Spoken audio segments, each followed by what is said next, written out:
Sebuah pelajaran dalam ketaatan.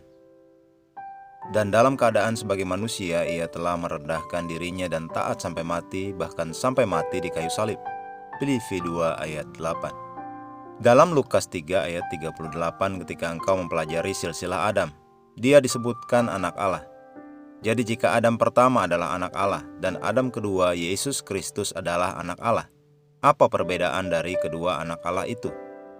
Jawabannya ada dalam perumpamaan yang Yesus sampaikan dalam Matius 21 ayat 28-31 tentang dua orang anak. Bapaknya menyuruh mereka berdua untuk pergi dan bekerja dalam kebun anggur. Anak pertama berkata ya kepada bapaknya, namun tidak melakukannya. Dia tidak taat.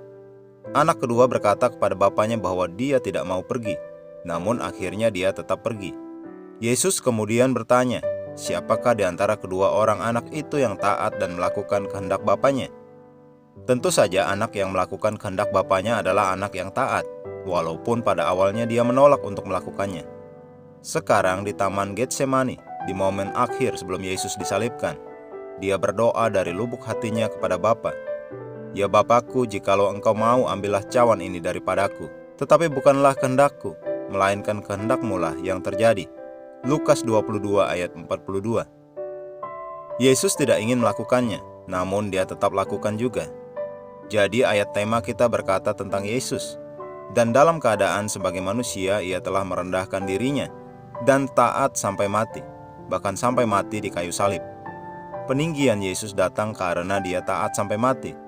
Namun sebaliknya, kegagalan Adam pertama adalah ketidaktaatan.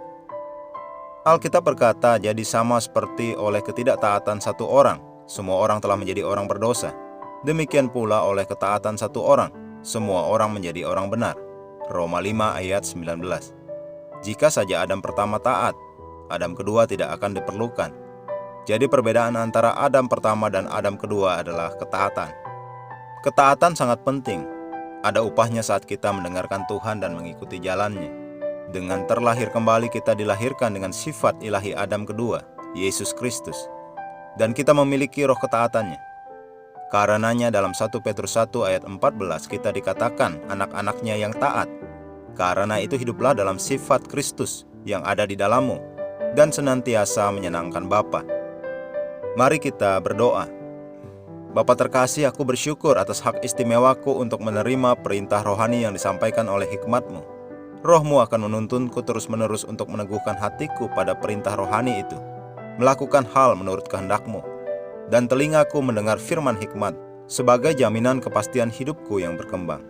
Ketika aku mendemonstrasikan ketaatanku atas firman-Mu, aku berjalan dalam keberhasilan, kemenangan, keunggulan, dan kemuliaan. Dalam nama Yesus, amin.